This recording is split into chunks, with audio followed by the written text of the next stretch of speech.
Good morning student, welcome to education point. Last video में हमने पढ़ा था कि क्वाड्रेंट सिस्टम किस तरीके से डिवाइड किया गया, क्वाड्रेंट सिस्टम में क्या होता है, वहां पे ट्रिग्नोमेट्रिक फंक्शन का अपना क्या नेचर होता है। ठीक है, अब थोड़ा सा एक स्टेप आगे जाते हैं।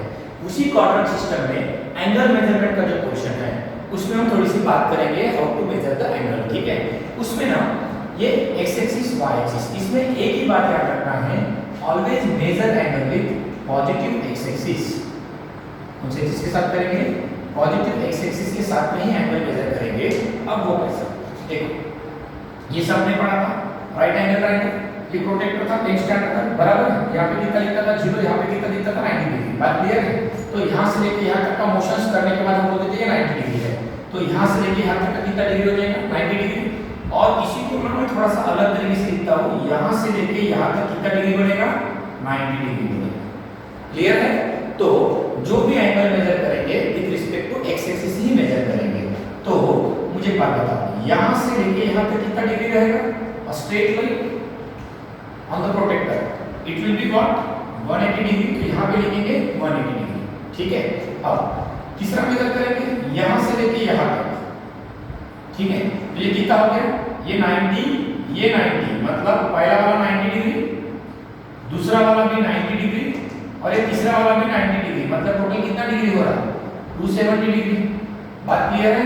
अब यहाँ से लेके यहाँ तक मेजर करेंगे तो ये वाला कितना डिग्री बनेगा बोलो? 90, 90, 90, 90, टोटल कितना? 360 डिग्री। तो इस तरीके से हम पूरा का पूरा एक्सिस एंगल मेजरमेंट करेंगे। ठीक है, अब ये एंगल मेजरमेंट होने के बाद मेरा आप लोगों से एक सिंपल सवाल है, ये तो सबको आता था, 10 स्टैंडर्ड तक ये आप लोगों ने बहुत ही अच्छे से पढ़ा। मुझे इस बारे में एक चीज बताना है, यहाँ पे 90 डिग्री ही क्यों लिखते हैं, 89 या 91 डिग्री क्यों नहीं लिखते? यहाँ पे 180 डिग्री ही क्यों लिखते, 181 या 170 डिग्री क्यों नहीं लिख सकते? 360 डिग्री वन सर्कुलेशन को क्यों लिखना पड़ेगा? ये सवाल का आंसर आप लोग के पास शायद नहीं होगा, क्योंकि 10 स्टैंडर्ड तक आप लोगों ने इतनी ही चीज पढ़ी और अपना काम कंप्लीट किया था, बराबर है। अब इसी को ना थोड़ा सा और आगे बढ़ाते हैं, यूनिट ऑफ एंगल मेजर करेंगे। अब ये यूनिट ऑफ एंगल क्या है? यूनिट ऑफ एंगल, अब ये यूनिट ऑफ एंगल जब हम मेजर करेंगे तो मुझे क्लियर हो जाएगा कि यहाँ पे 90 डिग्री क्यों लिखा है, यहाँ पे 180 डिग्री क्यों लिखा है, यहाँ पे 270 डिग्री क्यों लिखा है। ठीक है, तो यूनिट ऑफ एंगल में हम पढ़ाई करेंगे छोटे से कॉन्सेप्ट की। सपोज मेरे पास एक रे OA है, यहाँ पे O, यहाँ पे एक नाम दे देता हूँ E। एक रे OA है, बराबर है। इस OA रे को क्या करता हूँ मैं? रोटेट करता हूँ अक्रॉस पॉइंट O। तो there is a formation of what? Circle. थोड़ा गंदा दिखता है बट सर्कल है। ठीक है, तो there is a formation of circle, बराबर है। सर्कल होगा तो कितने डिग्री में रहेगा? 360 में डिग्री रहेगा। S if it is circle तो complete one revolution is 360 degree, बराबर है। तो अभी ये जो सर्कल फॉर्म होता है ये 360 क्यों होता है? क्योंकि यहाँ पर 360 पार्ट्स होते हैं। कितने पार्ट्स होते हैं? 360 पार्ट्स होते हैं, इसलिए हम इसको कितना डिग्री बोलते हैं? 360 डिग्री बोलते हैं। क्लियर है? हाँ, अब उसमें ये जो एक पार्ट है वो 1 डिग्री का होगा, फिर ये दूसरा पार्ट है वो 1 डिग्री का, फिर तीसरा पार्ट है वो 1 डिग्री का। ऐसा करते करते टोटल सर्कल एक डिग्री का बनेगा। मतलब यहाँ पे टोटल कितने पार्ट्स रहेंगे? 360 पार्ट्स रहेंगे और ईच पार्ट ऑफ 1 डिग्री। तो अब रिवॉल्यूशन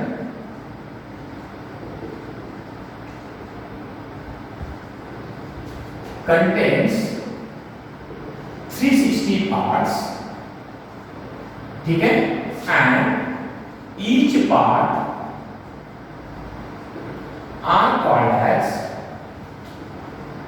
1 degree। क्या बोलेंगे? 1 डिग्री बोलेंगे, each parts of 1 डिग्री। तो ये मुझे पहली बात पता चली कि मेरा जो सर्कल होता है वो कितने पार्ट्स में डिवाइड होता? 360 पार्ट्स में डिवाइड होता है, और हर एक पार्ट कितने डिग्री का होता है? 1 डिग्री का होता है। क्लियर हो गया आपको? अब आगे बढ़ते हैं। अब दूसरे पॉइंट में बात करते हैं थोड़ा सा। और डिटेल में पढ़ेंगे। अब ये जो 1 डिग्री वाली बात है, ये 1 डिग्री को मैं यहाँ पे कैलकुलेट करता हूँ, ठीक है। ये कितना है मेरा 1 डिग्री। ये जो 1 डिग्री है, ये 1 डिग्री फर्दर 60 पार्ट्स में डिवाइड होता है, बराबर है। ये 1 डिग्री फर्दर कितने पार्ट्स में डिवाइड होता है? 60 पार्ट्स में डिवाइड होता है, बराबर है। तो 1 डिग्री डिवाइड इनटू 60 पार्ट्स, कितने पार्ट्स में डिवाइड होता है? 60 पार्ट्स में डिवाइड होता। और यहां का जो 1 पार्ट होता है छोटा सा, उसको बोलेंगे 1 मिनट। क्या बोलेंगे उसको? 1 मिनट बोलेंगे। And each part are called as 1 minute. उसको डिनोट करने का तरीका रहेगा 1 के पावर में पावर देंगे 1 डैश, ठीक है ना। अब बात करते हैं फिर से इसमें स्पीड अप होता है। ये जो 1 मिनट होता है ना मेरा, इसको ड्रा करते हैं। ये जो मेरा 1 मिनट है वो फर्दर कितने पार्ट्स में डिवाइड होता? 60 पार्ट्स में डिवाइड होता, बराबर है। और ये जो 1 मिनट है मेरा, वो कितने पार्ट्स में डिवाइड हो गया? 60 पार्ट्स में डिवाइड हो गया। और ये जो एक रहेगा उसे बोलेंगे 1 सेकंड। तो 1 मिनट इज डिवाइड इनटू कितना पार्ट है? डिवाइड इनटू 60 पार्ट्स, बराबर है। और ईच पार्ट को क्या बोलेंगे? Each parts are called as 1 second. इसको 1 डबल डैश डिनोट करेंगे। तो ये बात हो गई। तो मुझे यहां से एक बात पता चली, मेरा जो सर्कल है टोटल कितने पार्ट्स में डिवाइड होता? 360 पार्ट्स में, बराबर है। हर एक पार्ट कितने डिग्री का होता है? 1 डिग्री का। तो ये जो 1 डिग्री है फर्दर कितने इसमें डिवाइड होती है? 60 पार्ट्स में डिवाइड होती है, बराबर है। अब ये 60 पार्ट्स में डिवाइड होने के बाद ईच पार्ट को क्या बोलेंगे? 1 मिनट बोलेंगे। कैसे दिखाएंगे? 1 डैश से। ये जो 1 मिनट होता है वो फर्दर डिवाइड होता है कितने पार्ट्स में? 60 पार्ट्स में। और वो 60 पार्ट्स को में से जो पहला पार्ट रहेगा उसे बोलेंगे हम 1 सेकंड। उसे डिनोट किया जाएगा 1 डबल डैश से। लेकिन मेरा क्वेश्चन तो क्लियर था। मेरा क्वेश्चन क्या था आप लोग को? यहाँ पे 90 तो 90 डिग्री ही क्यों लिखा जाता? Yes, there is answer. क्योंकि 1/4 ऑफ सर्कल, अगर मैं इसको सर्कल पकड़ता हूँ तो ये जो 1/4 ऑफ सर्कल है मेरा, 1/4 ऑफ सर्कल कितने पार्ट से बना रहेगा? 90 पार्ट से बना रहेगा। इसलिए यहाँ पे कितना डिग्री लिखते हैं? 90 डिग्री लिखते हैं। ये जो आपका हाफ सर्कल है वो टोटल कितने पार्ट से बना रहेगा? 180 पार्ट से बना रहेगा। इसलिए आप उसको 180 डिग्री लिखते हैं। तो मेरी बात समझ में आई क्या आप लोगों को दोस्तों? यस। तो मैंने क्या बोला? मेरा जो सर्कल है उसमें यहाँ पे 90 डिग्री क्यों लिखते हैं? क्योंकि यहाँ पे छोटे छोटे कितने पार्ट्स होते हैं? 90 पार्ट्स होते हैं, इसलिए यहाँ पे 90 डिग्री लिखा जाता है। यहाँ पे 180 डिग्री क्यों लिखा जाता? क्योंकि यहाँ पे छोटे छोटे कितने पार्ट्स होते हैं? यहाँ से लेके यहाँ तक 180 पार्ट्स होते हैं, इसलिए यहाँ पे 180 डिग्री लिखा जाता। सिमिलरली यहाँ पे कितने पार्ट रहते होंगे? फिर 270 पार्ट्स, इसलिए इसको 270 डिग्री लिखा जाता। और कंप्लीट 1 रिवॉल्यूशन में कितने पार्ट्स रहते हैं? 360 पार्ट्स, बराबर है। इसलिए इसको सर्कल को 360 डिग्री बोला जाता है, बराबर है। अब तो इसको मैं ऐसा बोल सकता हूँ 1/4 ऑफ सर्कल, बराबर है।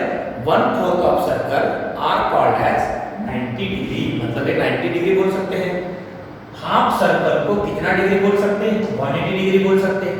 3/4 ऑफ सर्कल को कितना डिग्री बोल सकते हैं? 270 डिग्री बोल सकते हैं। और कंप्लीट सर्कल को कितना डिग्री बोलेंगे? 360 डिग्री बोला करेंगे, ठीक है। इस तरीके से हमने ये भी चीज डिटेल में पढ़ी है कि कौन से जगह पे कितना डिग्री होता और क्यों होता है। ये सारी की सारी बातें यूनिट्स ऑफ एंगल टॉपिक में हमने कवर की है, ठीक है। तो एजुकेशन पॉइंट में पढ़ने का यही बेनिफिट है, आपको यहाँ पे ईच एंड एवरी चीज क्लियरली पढ़ने को मिली। पहले आपने 10th स्टैंडर्ड तक भली बात नहीं पढ़ा था क्वाड्रेंट सिस्टम में कौन सा डिग्री कितना लिखते हैं, लेकिन ये किसी को नहीं पता था कि यहाँ 90 डिग्री ही क्यों लिखते हैं। क्यों लिखते हैं बताओ? क्योंकि ये 90 पार्ट्स में डिवाइड होता है। So this is the benefits to taking admission in education point. Will make each and everything should be clear and clear. Okay. Next topic पे आता हूँ। नेक्स्ट टॉपिक क्या है मेरा? Relation between degree and radian. ठीक है, अब degree और रेडियन का क्या रिलेशन? अब ये डिग्री और रेडियन का कॉन्सेप्ट क्या आया? जब मैंने ये क्वाड्रेंट सिस्टम ड्रॉ किया तो मैंने यहाँ पे 0 degree, 90 degree, 180 degree, 270 degree, 360 degree किस तरीके से आया मैंने ये आपको समझा के दिया है, बराबर है। अब ये आने के बाद मुझे ये जो सारा क्वाड्रेंट सिस्टम में जब मैंने ये डिग्री जो मेंशन किए वो पूरे के पूरे डिग्री यूनिट में मेंशन किए। अब मुझे इस डिग्री यूनिट को कन्वर्ट करना पड़ता रेडियन में। तो रेडियन में कन्वर्ट करने के लिए एक मेरे पास स्टैंडर्ड फार्मूला होता है जो कि आपने अच्छे से पढ़ा है 10th स्टैंडर्ड में। 1 degree is equal to how much radian? Pi by 180 radian. बोलो, 1 degree is equal to how much radian? Pi by 180 radian. तो यहां पर मैं किसी भी डिग्री का जब वैल्यू पुट करूंगा तो ऑटोमेटिक मुझे उसका कितना रेडियन होता है वो कैलकुलेट करने में आसानी होगी। ठीक है, तो ये हो गया डिग्री टू रेडियन। सिमिलरली मुझे रेडियन टू डिग्री कन्वर्ट करना रहा तो कैसे करेंगे? ये 180 डिवाइड में, इधर गया तो कहा जाएगा मल्टीपल में, ये पाई मल्टीपल में, इधर गया तो कहा जाएगा डिवाइड में। बात क्लियर है? इधर कुछ नहीं बचा, मतलब कितना बचा? 1 बचा। इधर यूनिट था डिग्री, इधर यूनिट था रेडियन। तो 1 radian is equal to pi by 180 degree. Similarly 1 degree is equal to pi by 180 radian. ये सी को रेडियन बोलेंगे और ये 0 को क्या बोलेंगे? डिग्री बोलेंगे। ये तो आप लोग को भली बात ही पता है। ठीक है, अब देखो मैंने यहाँ पे कितना डिग्री लिखा? 90। यहाँ पे कितना लिखा? 180। यहाँ पे कितना लिखा? 270। यहाँ पे कितना लिखा? 360। तो ये सारे स्टैंडर्ड डिग्री के रेडियन कितने होते हैं हमें उसके ऊपर थोड़ा सा जोर देना है। तो देखो अभी हम उसको कैलकुलेट करके देखेंगे। सबसे पहली बात करते हैं 90 डिग्री की। तो 90 डिग्री को मैं कुछ इस तरीके से लिख सकता हूँ क्या बच्चों? 90 into 1 degree. Any problem? No, am I right? और आगे बढ़ते थोड़ा सा। 90 into what is the meaning of 1 degree? Yes absolutely, कितना? Pi divided by 180। और ये अभी टोटल कंप्लीट किसमें कन्वर्ट हो गया? रेडियन में कन्वर्ट हो गया, बराबर है। 0 0 cancel, 9 1 9, 9 2 18। So what remains here only? ऊपर में पाई, नीचे में 2 रेडियन। तो 90 डिग्री का मतलब कितना रेडियन? Pi bye 2 radian. अब 180 के बारे में बात करेंगे। तो चलो अब बोलने की कोशिश करो, कैसा करेंगे? 180 इंटू 1 डिग्री। आगे बढ़ते हैं, बोलो 180 इंटू पाई बाय 180। टोटल को क्या बोलेंगे? रेडियन। ये कहां से आया? इसका वैल्यू। ये कहां से? ये स्टैंडर्ड वाला है। ठीक है, 180 180 cancel, what remains only? Pi radian. तो 180 को कितना रेडियन बोलेंगे? पाई रेडियन बोलेंगे। 90 को कितना रेडियन बोलेंगे? पाई बाय 2 रेडियन बोलेंगे। सिमिलरली 270 डिग्री, 270 को कैसा लिखेंगे बोलो? 270 इंटू 1 डिग्री। ये क्या बनेगा? 270 into pi divided by 180। Clear है? अरे हाँ या ना? ये 0 0 कैंसल, बराबर है। 9 1 9, 9 2 18, 9 3 27। तो what is the answer? Yes, 3 pi by 2 radian. Similarly 360 को कितना रेडियन बोला जाएगा फिर? 360 इंटू 1 डिग्री। तो ये क्या बनेगा बताओ? ये 360 इंटू ये 1 डिग्री यानी कितना? Pi divided by 180 radian 2। तो how much it is?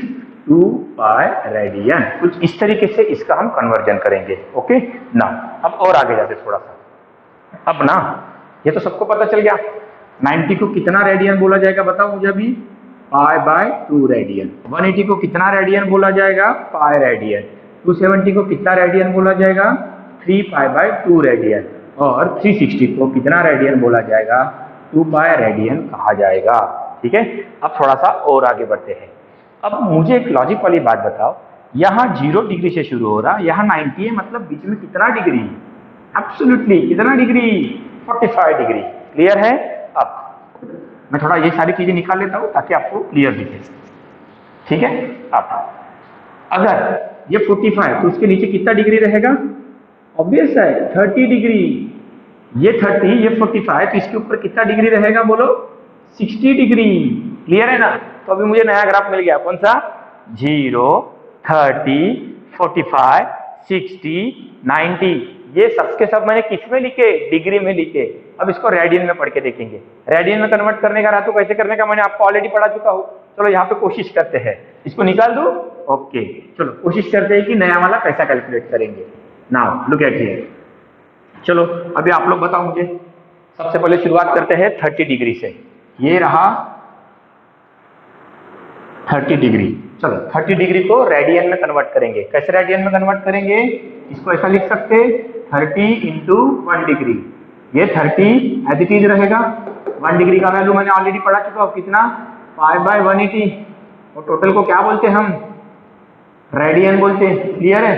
0 0 cancer, 3 1 जा 3, 3 2 जा 6। इस तरीके से जाएंगे तो कितना 18 आएगा, 6 पे 18 आ जाएगा। तो व्हाट इज मेरा फाइनल आंसर, कितना, π/6 रेडियन। तो मैं 30 डिग्री को कितना रेडियन बोल सकता हूँ, π/6 रेडियन बोल सकता हूँ। कितना रे, π/6 रेडियन। अब नेक्स्ट वाला कौन सा, 45 डिग्री। 45 डिग्री को कितना कैलकुलेट करेंगे, 45 इंटू 1 डिग्री। 45 इंटू 1 डिग्री का वैल्यू ऑलरेडी कितना बताया मैंने, π/180। तो ये कितना हो गया बोलो, कैलकुलेट करेंगे तो कितना मिलेगा, π/4 रेडियन। तो ये कितना हो गया, π/4 रेडियन। क्लियर है, समझ रहा, कुछ भी नहीं समझ रहा, समझ रहा, वेरी गुड। अब थोड़ा सा और आगे जाने की कोशिश करते हैं। चलो मुझे बताओ आप लोग कितना होगा। हाँ 60 डिग्री के बारे में। 60 डिग्री को कैसा लिखेंगे, 60 इंटू 1 डिग्री। आगे बढ़ते हैं, 60 इंटू π/180। ये π/180 में किसका वैल्यू ले रहा हूँ, 1 डिग्री का। ये कहाँ से मिला, स्टैंडर्ड है, ठीक है।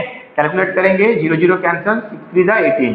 What is the final answer, π/3 radian. तो what I write here, π/3 radian. तो आज के बाद जब भी हम पढ़ेंगे तो मुझे ये सारी चीजें क्लियरली याद होनी चाहिए। कौन सी सारी चीजें बताओ। हाँ पहले तो क्वाड्रेंट सिस्टम में कितना डिग्री बोलो, पहले डिग्री में पूरा पढ़ेंगे। 0 90 180 270 360। मेरे साथ बोलो चलो आप लोग, 0 90 180 270 360। और आगे बढ़ते हैं। इसी चीज को अगर मुझे किसमें लिखना है, रेडियन में, तो कैसे लिखेंगे, 30 को π/6 रेडियन, 45 को π/4 रेडियन, 60 को π/3 रेडियन, 90 को π/2 रेडियन, 180 को π रेडियन, 270 को 3π/2 रेडियन और 360 को 2π। क्लियर है। तो ये सारे के सारे एंगल मैंने यहाँ से लेके यहाँ तक मेजर किए और सारे के सारे कौन से एक्सिस के रिस्पेक्ट में मेजर कर रहा हूँ बताओ मुझे। Absolutely right. कौन से एक्सिस के रिस्पेक्ट में मेजर कर रहा हूँ, एक्स एक्सिस। एक्स एक्सिस की positive x axis, positive x axis के रिस्पेक्ट में मेजर कर रहा हूँ। यहाँ हमेशा कितना रहेगा, 0 सेंटर। तो इस तरीके से अभी हम 12th स्टैंडर्ड में जितना भी मैथमेटिक्स पढ़ेंगे आपको कुछ इसी तरीके से सारी चीजें याद रखनी पड़ेंगी। मुझे एक बात बताओ, अभी तक हमने क्या पढ़ा। सबसे पहले sine cos tan cot sec cosec कहाँ से आए, क्यों बनाए, उसके रेशो क्या है, रेशो याद रखने के तरीके क्या है, हमने वो पढ़े। उसके बाद में हमने क्वाड्रेंट सिस्टम पढ़ा। क्वाड्रेंट सिस्टम में यहाँ पे 90 तो 90 डिग्री क्यों लिखा गया, 180 तो 180 डिग्री क्यों लिखा गया, 270 तो 270 डिग्री क्या लिखा गया, 360 तो 360 ही डिग्री क्यों लिखा गया। इन सारे बातों का हमने आंसर पढ़ा।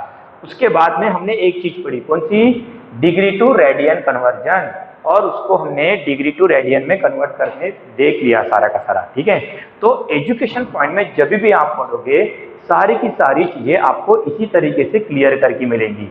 चाहे आप फिजिक्स पढ़ो, मैथमेटिक्स पढ़ो, बायोलॉजी पढ़ो या केमिस्ट्री पढ़ो, तो कोई भी सब्जेक्ट अगर आप एजुकेशन पॉइंट में पढ़ते हो तो आपको ईच एंड एवरी चीज इतनी ही डीप और डिटेल में पढ़ाई जाएगी। हालांकि ये सारी चीजें आपको 10th स्टैंडर्ड में ऑलरेडी पढ़ चुके हो, but no one knows the clear concept, how it comes from, where is from. तो ये आज हमने पढ़ा कि इसको इस तरीके से ही क्यों लिखा जाता है, और इसको याद रखने के हमने बहुत से शॉर्टकट ऑलरेडी वीडियो 1 में पढ़ चुके हैं। तो कुछ इस तरीके से एजुकेशन पॉइंट में आपका JEE का और नीट का क्लियरली प्रिपरेशन करवा के दिया जाता है। अब तक मैंने सारा का सारा क्वाड्रेंट सिस्टम पढ़ लिया, उसमें सारी की सारी वैल्यू पढ़ ली। 90 क्या होता है, 180 क्या होता है, 270 क्या होता है, 360 क्या होता है, सारा पता कर लिया। कौन कहाँ पे आता है ये भी चीज पता कर ली। It means that each and everything should be clear. Now the matter is what. अब ना मैंने जो स्टैंडर्ड बताया आपको 0, 90, 180, 270, 360 डिग्री, इसके बारे में नहीं पढ़ना होता। अभी थोड़ी देर पहले जो मैंने आपको डायग्राम निकाल के बताया था, उस डायग्राम में मैंने यहाँ पे कितना निकाला 45, यहाँ पे कितना लिखा 30, यहाँ पे कितना लिखा 60, ये था 90।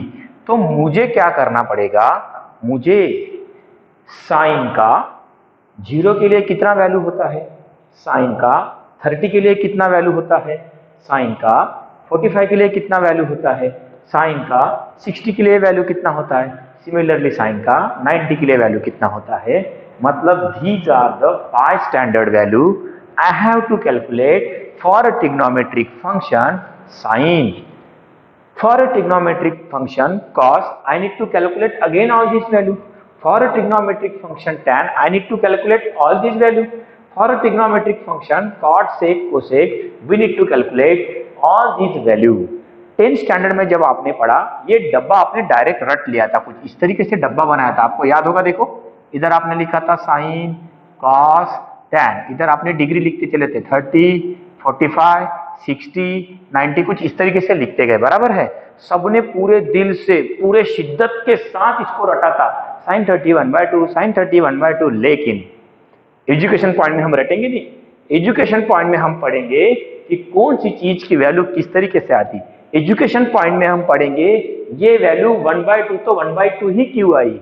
एजुकेशन पॉइंट में हम इन सारी बातों को क्लियरली डिस्कस करेंगे, क्लीनली डिस्कस करेंगे, कोई भी कंफ्यूजन नहीं रखेंगे। ओके नाउ, हमें रटना नहीं है, हमें रट्टू पोपट नहीं बनना, हमें कुछ इस तरीके से पढ़ना है कि कोई भी चीज को जब हम सॉल्व करने बैठे तो मुझे घर पे पढ़ाई करने की जरूरत नहीं पड़ने की रहे। मैंने एक बार जो चीज पढ़ ली है वो मैं सालों साल अपने दिमाग में स्टोर करके रखूं, उसको रटूंगा नहीं। कुछ इस तरीके से मेरा पढ़ाई होना चाहिए। Now moving toward the topic, this is a right angle triangle, yes absolutely right angle triangle. Okay, right angle triangle में ये अगर थीटा है, जो रेड कलर में लिखा ना, मैंने उसको थीटा कंसीडर किया, आप इसको भी कर सकते हैं, नो प्रॉब्लम। रेड कलर में जो लिखा वो थीटा है। थीटा के सामने वाली साइड को हमने क्या बोला, अपोजिट। थीटा को जो लगते रहते उसे क्या बोला, एडजेसेंट। बची वाली को क्या बोला, हाइपोटेनियस। 10th स्टैंडर्ड में आपने ये दो चीजें पढ़ी थी, थ्योरम पढ़ी थी 45, 90, 45, 45, 45, 90 इस तरीके से बोला गया, या 30, 60, 90 ऐसे दो थ्योरम बड़े दिल से पढ़े थे, बराबर है। आज वो दो थ्योरम का हम यूज करेंगे यहाँ पर और पूरे के पूरे ट्रिग्नोमेट्रिक फंक्शन के टेबल की वैल्यू को कैलकुलेट करेंगे। जब मैं 45, 45, 90 डिग्री वाला थ्योरम पढ़ता हूँ तो मेरा ये वैल्यू 1 होता है, ये वैल्यू 1 हो जाता है और ये वैल्यू √2 होता है। ये मैंने 10th स्टैंडर्ड में बहुत अच्छे से पढ़ा था, बराबर है। अब बात करते ट्रिग्नोमेट्रिक फंक्शंस के रेशियो की, और जिसको याद रखने के लिए मैंने आपको शॉर्टकट बता चुका हूं। कौन सा शॉर्टकट, ओशा छोटा। कितने कितने की पेयरिंग बोला था मैंने, 3 की पेयरिंग, क्लियर है ना। S stand for sine, C stand for cos, T stand for tan. उल्टा जाएंगे तो ये कौन, कॉट, सेक, कोसेक। ऑलरेडी पढ़ा चुका हूं, बहुत अच्छे से हमने इसको कवर किया था। तो साइन का रेशियो क्या बनेगा बोलो, opposite by hypotenuse, opposite by hypotenuse. Cos का रेशियो क्या बनेगा बोलो, एडजेसेंट बाय हाइपोटेनियस। टैन का रेशियो क्या बनेगा बोलो, अपोजिट बाय एडजेसेंट। कॉट का रेशियो अब उल्टा जाएंगे, क्या बनेगा बोलो, एडजेसेंट बाय अपोजिट। और हम यहां से भी उल्टा करके लिख सकते हैं, हमने ऑलरेडी पढ़ चुके हैं। बोलो ये क्या बनेगा, हाइपोटेनियस बाय एडजेसेंट। बोलो ये क्या बनेगा, हाइपोटेनियस बाय अपोजिट। ठीक है, तो अब इसका वैल्यू कितना होता है उसको कैलकुलेट करने का समय आ गया। ओके देखो दोस्तों, 45 अगर मैंने इसको एंगल कंसीडर किया, ये जो थीटा मैंने यहां पे पकड़ लिया, तो अपोजिट वैल्यू कितना, 1, हाइपोटेनियस का वैल्यू कितना, √2। तो मेरा साइन 45 डिग्री कितना, 1/√2। मैं पहले पूरा का पूरा 45 डिग्री के लिए बता रहा हूं, ठीक है। तो cos 45 डिग्री का वैल्यू कितना, एडजेसेंट साइड कितनी, 1 डिवाइडेड बाय हाइपोटेनियस का वैल्यू कितना, √2। तो मेरा cos 45 डिग्री कितना, 1/√2। सिमिलरली tan 45 डिग्री कितना, बोलो opposite bye adjacent, 1 divided by 1, मतलब वैल्यू कितना, 1। समझ में आ रहा कि नहीं समझ में आ रहा, इसको मैं और अच्छे से क्लियर लिख सकता हूं। अगर आपके दिमाग में कोई भी तरीके का कंफ्यूजन नहीं चाहिए तो इसको हम कुछ इस तरीके से लिखेंगे। एंगल के बदले हमने यहाँ पे 45 डिग्री पकड़ा, तो हम यहाँ पे क्लियरली 45 डिग्री लिख लेते हैं। Sine 45, cos 45, tan 45, cot 45, sec 45, cosec 45. All these are degree. Someone can write in radians, no issue. Both the values are same. The matter is what? Need to convert degree into radian. Okay, now cot 45 के लिए क्या बोलेंगे बोलो? Adjacent. What is adjacent? 1। Opposite, what is opposite? 1। So 1 by 1 is what? Again 1। sec 45 का value क्या पकड़ेंगे बोलो? Hypotenuse. कितना? √2 डिवाइडेड बाय एडजेसेंट का साइड कितना? 1। √2 डिवाइडेड बाय 1 कितना?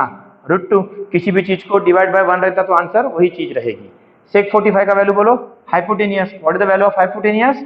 √2 डिवाइडेड बाय अपोजिट। अपोजिट का वैल्यू कितना? 1। It mean similarly again √2। तो किस तरीके से हमने sin 45 का वैल्यू 1 by √2 आता वो पढ़ा। इस तरीके से मैंने cos 45 का वैल्यू कितना आता वो पढ़ा। इस तरीके से मैंने tan 45 का वैल्यू 1 आता, cot 45 का वैल्यू 1 आता, sec 45 का वैल्यू √2 आता, cosec 45 का वैल्यू √2 आता। 10th स्टैंडर्ड में आई गारंटीड यू किसी ने भी इस तरीके से नहीं पढ़ा, आपने बस जो टेबल दिया था उसको रट लिया था। Am I right? Yes। तो आज हम इसको पूरा डिटेल में डिस्क्राइब करके पढ़ेंगे। अब बात आते, ऐसा तो सिर्फ मैंने 45 के लिए पढ़ा है, मैंने आपको पहले ही बता चुका। मैंने ऐसे किस किस लिए पढ़ना है? 30 के लिए पढ़ना है, 60 के लिए पढ़ना है, 45 के लिए पढ़ना है, 90 के लिए पढ़ना है। तो मेरा 45 कंप्लीट हो गया। अब मैं थोड़ा सा ना 60 और 30 की तरफ ध्यान देता हूँ। तो again it's right angle triangle. Here is a term 30, 60, 90 theorem आपने पढ़ा है। उस थ्योरम में सामने वाली वैल्यू 1 रहती थी, ये 2 रहती थी, ये √3 रहता था, आप सबने पढ़ा है। सारे के सारे वैल्यू हम पहले 30 के लिए कैलकुलेट करके देखते हैं, चलेगा? तो आप लोग इंटरेस्टेड है क्या? अरे हाँ या ना बोलो? यस। तो अभी शुरू करते हैं, बोलो। साइन, पहला एंगल कौन सा लेंगे? पूरा का पूरा 30 के लिए पकड़ेंगे। मैं जिसको पकड़ रहा हूं ना उसको रेट कर देते हैं, मतलब अपने दिमाग में कंफ्यूजन नहीं रहेगा, चलेगा? यस। फिर कौन सा पकड़ेंगे बोलो? cos 30। फिर कौन सा पकड़ेंगे बोलो? tan 30। फिर कौन सा पकड़ेंगे बोलो? cot 30। फिर नेक्स्ट वाला बोलो? sec 30। Very good. फिर उसके बाद बोलो cosec 30। कुछ इस तरीके से पढ़ेंगे, बराबर है? अब देखो, मैंने पहले बोला था जो एंगल को हम कंसीडर कर रहे हैं उसको मैंने रेड से लिखा। तो इसका मतलब मैं किसको कंसीडर कर रहा हूँ? 30 को।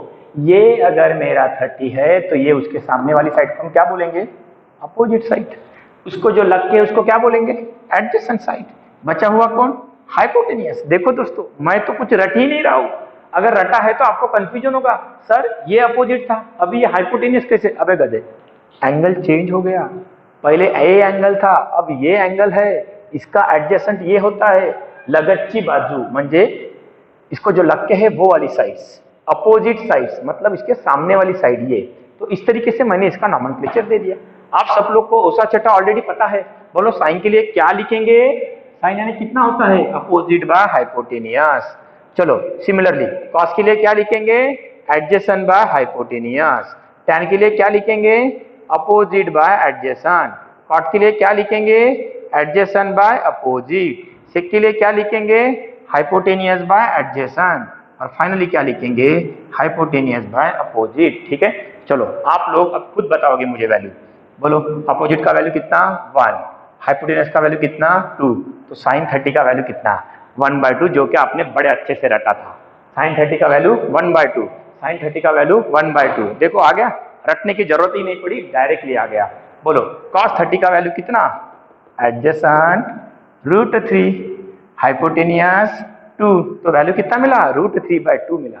अब tan 30 की बात करते हैं। बोलो चलो अभी आप लोग बताओ, कोशिश करो। 1। यस, कितना? √3। तो 1/√3। cot 30 का वैल्यू बोलो? A मीन्स एडजेसेंट, कितना? √3। O मीन्स अपोजिट, कितना? 1। मतलब कितना? √3। किसी भी चीज को डिवाइड 1 रहा तो लिखने का नहीं, हाँ नीचे में रहा तो लिखना पड़ेगा, डिवाइड में 1 रहा तो लिखने का नहीं। हाँ, हाइपोटेनियस का वैल्यू बोलो कितना? 2। एडजेसेंट का वैल्यू बोलो कितना? √3। मतलब आंसर कितना? 2/√3। यस। Now sec 30। sec 30 का हाइपोटेनियस का वैल्यू बोलो कितना है? 2 डिवाइडेड बाय अपोजिट का वैल्यू बोलो कितना है? 1। डिवाइड बाय 1 लिखने की जरूरत है क्या? नहीं। तो आंसर इज व्हाट? 2। तो कुछ इस तरीके से हमने 30 एंगल के लिए कैलकुलेट किया। Same figure, same concept, but angle change करेंगे। अब ना मैं 30 वाले एंगल को निकाल देता हूं। दोबारा डायग्राम ड्रॉ करूं कि उसी डायग्राम में वैल्यू चेंज करूं? अच्छा, उसी दोबारा डायग्राम ड्रॉ करूं। ओके, तो कुछ इसी तरीके का डायग्राम बना लेते हैं दोबारा। इस बार थोड़ा छोटा बना देते हैं क्योंकि ज्यादा जरूरत नहीं आने वाला अपने को। मैं 60 के लिए कैलकुलेट करने वाला हूं, इसलिए 60 को पहले ही रेट कर देता हूं, बाकी बचे हुए को ब्लैक में लिख लेता हूं, तो आपका कंफ्यूजन नहीं रहेगा बिल्कुल भी। जो वैल्यू है वही वैल्यू लिखेंगे, because all these are standard value और हमने ये सारे के सारे 10th में पढ़ चुके हैं। ये 30 डिग्री है, ये 60 डिग्री है, अभी 30 डिग्री नहीं है, तो इसकी कौन ये वाली अपोजिट, तो ये इसको लग के है, मतलब कौन सी एडजेसेंट। समझ में आ रहा है मैं अपोजिट एडजेसेंट का खेल बार बार कैसे खेल रहा हूं। अब सिमिलरली इसमें भी मुझे साइन कॉस टैन की वैल्यू निकालना पड़ेगा। साइन अभी एंगल 30 देखा, कौन सा देखो बोलो 60, फिर कौन सा कॉस 60, फिर कौन सा टैन 60, फिर कौन सा कॉट 60, फिर कौन सा बोलते चलो सेक 60, फिर कौन सा कोसेक 60। ठीक है, अगेन ये रेशियो मैंने ऑलरेडी पढ़ा चुके हैं, चलो फटाफट बोलो। अभी ध्यान में आना चाहिए, opposite by hypotenuse, adjacent by hypotenuse, opposite by adjacent, adjacent by opposite, hypotenuse by adjacent, hypotenuse by opposite। कुछ इस तरीके से स्टैंडर्ड है, हमने ओसा छोटा से ऑलरेडी डिराइव किया है। क्लियर हो गया। अब आगे आते हैं, चलो रे, ये 60 के लिए अपोजिट का वैल्यू कितना है √3, हाइपोटेनियस का वैल्यू कितना है 2, तो साइन 60 का वैल्यू कितना √3/2। देखो मैंने पहले कहा था, आप लोगों ने रटा था, देखो साइन 30 का वैल्यू 1/2, साइन 60 का वैल्यू √3/2, साइन 45 का वैल्यू कितना 1/√2। पूरे के पूरे आपने रट लिए थे, मैंने पूरे के पूरे टेक्निकली कैलकुलेट करके बताए। M I right. So education point में आपको इतना ही ईच एंड एवरी चीज को क्लियरली कैलकुलेट करके देंगे। सो बोलो नेक्स्ट वैल्यू, एडजेसेंट साइड कितना 1, हाइपोटेनियस कितना 2, अपोजिट कितना √3, एडजेसेंट कितना 1, एडजेसेंट कितना, अब 1 लिखने की जरूरत है नहीं है, तो इसको लिखेंगे √3। चलो एडजेसेंट कितना 1, अपोजिट कितना √3, तो ये आ गया 1/√3। हाइपोटेनियस कितना 2, एडजेसेंट कितना 1, हाइपोटेनियस कितना 2, इसको कितना √3। तो इस तरीके से मैंने सारे वैल्यूज कैलकुलेट कर लिए हैं। अब ये सारे वैल्यूज को लेके मुझे टेबल बनाना पड़ेगा, तो वो टेबल को हम किस तरीके से पढ़ेंगे देखो, थोड़ी देर के लिए निकाल देता हूं ताकि जगह हो जाए मेरे पास। लेकिन मुझे पता था सारी की सारी वैल्यू, ये कौन है साइन है, ये कौन है कॉस है, ये कौन है टैन, ये कौन है कॉट, ये कौन है सेक, ये कौन है cosec, all these are 45 degree. Okay, I already teach you. So अब मैं टेबल बनाऊंगा, वो टेबल में कुछ स्टैंडर्ड तरीके से टेबल को याद रखने का तरीका बता देता हूं, मतलब आपको ये टेबल भी घर पे पढ़ने की जरूरत नहीं रहेगी। मैं यहाँ पे लिखूंगा ट्रिग्नोमेट्रिक फंक्शन और यहाँ पे लिखूंगा एंगल। ठीक है, पहला लिखूंगा साइन, दूसरा लिखूंगा कॉस, तीसरा लिखेंगे टैन, बाद में लिखेंगे कॉट, बाद में लिखेंगे सेक, बाद में लिखेंगे। लेकिन आप लोगों ने अच्छे से बनाने का नीट एंड क्लीन, और जितनी भी चीजें मैं पढ़ा रहा हूं आपने वो सारी की सारी चीजें नोटबुक में बुक कर लेना। ठीक है, अब एंगल लेते समय ना थोड़ा स्मार्ट वर्क करना पड़ता, वो स्मार्ट वर्क कैसा है देखो, इधर सब लोग यहाँ पहले 30 डिग्री लिखेंगे, इसके पीछे लॉजिक है।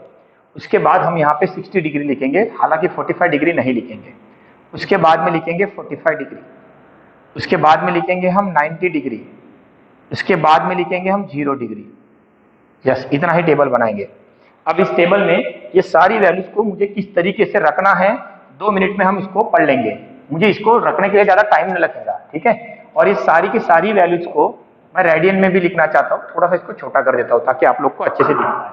ये 30 डिग्री, ये 60 डिग्री, ये 45 डिग्री, ये 90 डिग्री और ये 0 डिग्री। ठीक है, इसके नीचे में मैं इसके रिस्पेक्टेड रेडियन लिख देता हूँ। 30 का कितना रेडियन मैं ऑलरेडी पढ़ा चुका हूँ, बोलो कितना π/3 की π/6, मुझे नहीं पता, आप लोग जो बोलोगे मैं वो लिख लूंगा। बोलो कितना 30 का कितना π/3 की π/6, यस π/6। 60 का कितना π/3 लिखो कि π/6 लिखो, π/3। ये कितना π/4 और ये कितना π/2, 0 को 0, चाहे वो डिग्री में लिखो चाहे वो रेडियन में लिखो, वैल्यू तो वही रहने वाली। चलो बहुत अच्छे से कैलकुलेट किया दोस्तों। साइन 30 का वैल्यू कितना आया 1/2, साइन 60 का वैल्यू कितना आया √3/2, साइन 45 का वैल्यू कितना आया 1/√2।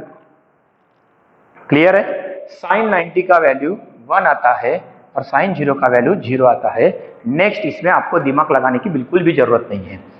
कॉस 30 का वैल्यू कितना √3/2, कॉस 60 का वैल्यू कितना 1/2, cos 45 का वैल्यू कितना 1/√2, cos 90 का वैल्यू कितना 0 और cos 0 का वैल्यू रहेगा 1। कुछ इस तरीके से।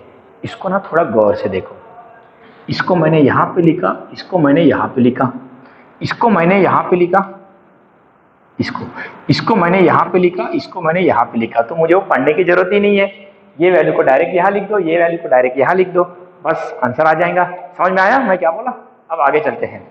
आगे की वैल्यू लिखने के लिए ना आपको थोड़ा सा दिमाग लगाना पड़ेगा, ज्यादा नहीं थोड़ा सा। ये तो मैंने ऑलरेडी पढ़ा चुका हूँ। tan थीटा को मैं कुछ इस तरीके से लिख सकता हूँ। कैसे लिखेंगे? अपोजिट बाय हाइपोटेनियस, बराबर है। इसी को मैं ऐसा लिख सकता हूँ, sine theta divided by cos theta. Sine theta का वैल्यू कितना होता है? Opposite by hypotenuse. Cos theta का वैल्यू कितना होता है? Adjacent by hypotenuse. Hypotenuse get cancel, तो अपोजिट बाय एडजेसेंट बचता है। ये देखो अपोजिट बाय एडजेसेंट बचता है। मतलब मेरा रॉन्ग हो गया क्या? नहीं, देखो सही आ गया।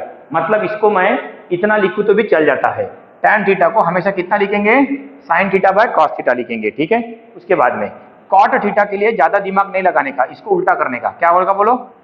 Cos theta divided by sine theta बनेगा, बराबर है। मतलब उल्टा करेंगे तो कितना? a/0 sorry o, a/o। देखा, दिमाग लगाने की जरूरत नहीं है, सब चीजें यही पे मिलती है अपने को। थोड़ा शॉर्टकट यूज करेंगे, ठीक है। नेक्स्ट इसमें देखेंगे, सेक थीटा लिखना है तो कैसा करेंगे? 1/cos थीटा लिखेंगे। देखो इसका उल्टा है, मैंने ऑलरेडी पढ़ा चुका हूँ आपको, बराबर है। उसके बाद में कोसेक थीटा लगाना है तो कितना लिखेंगे? 1/sin थीटा लिखेंगे। अब ये अगर चार चीजें मुझे पता है तो मुझे ये टेबल याद रखने के लिए दिमाग नहीं लगाना पड़ता। ये टेबल में सिर्फ पहली लाइन को याद रखेंगे। बोलो कितना? sin 30 1/2 √3/2 1/√2 10, इतनी ही वैल्यू याद रखेंगे। बोलो कितनी वैल्यू याद रखेंगे? 1/2 √3/2 1/2 10। अब इसको यहाँ पे लिखा, इसको यहाँ पे लिखा, इसको यहाँ पे लिखा, इसको यहाँ पे लिखा, ये कांस्टेंट चलेगा। tan माने कौन? ये डिवाइडेड बाय ये, 2 गेट कैंसल, व्हाट रिमेन्स? 1/√3। समझा? tan माने कौन? sin डिवाइडेड बाय cos, ये 2 गेट कैंसल, कितना बचा? √3/1 मतलब कितना? √3। जिनको यहाँ से नहीं समझ रहा वो यहाँ से डायरेक्ट लिख सकते हैं। उसके बाद सेम गेट कैंसल, 1/0 माने कितना? इन्फिनिटी, और नॉट डिफाइंड बोल सकते हैं कोई इसको, तो हम इसको नॉट डिफाइंड बोल देंगे। 0/1 माने कौन? 0। दिमाग नहीं लगाने का, इसको इधर, इसको इधर, बोलो √3 1/√3, इसको इधर, इसको इधर, नॉट डिफाइंड 0, ये 1 का 1। समझ में आया? अब बात करते हैं सेक थीटा। सेक थीटा को मैंने किसका उल्टा लिखने का बोला था? कॉस का उल्टा। कॉस को उल्टा करते चलो, √3/2 है, उल्टा करो कितना बनेगा? कितना बनेगा उसका उल्टा? 2/√3। इसका उल्टा चलो बोलो कितना बनेगा? 2 √2। 1/0 इज व्हाट? Not defined. ये कितना? 1/1 1। ये साइन का उल्टा करके लिखो या इसको इधर इधर लिखो, कितना कोई फर्क नहीं पड़ेगा। देखो 2/√3 √2 1 नॉट डिफाइंड। तो ये पूरा का पूरा table with in the 1 minute हम याद रख सकते हैं। मुझे सिर्फ आपको एक चीज याद रखना पड़ेगा, कौन सी? पहली वाली लाइन। कितना? sin 30 1/2, sin 60 √3/2, sin 45 1/√2, sin 90 1, sin 0 0। इसको क्रॉस करके लिख लेने का। रिमेंबर, ये ऊपर वाली वैल्यू मेरे हिसाब से ही होनी चाहिए। इसको अगर आप चेंज करते हैं तो आपका आंसर नहीं आएगा। तो इस तरीके से ट्रिग्नोमेट्रिक्स फंक्शंस में हमने उनके करस्पॉन्डिंग एंगल के लिए कौन से एंगल का कितना वैल्यू होता है उसको हमने कैलकुलेट कर लिया है, ठीक है।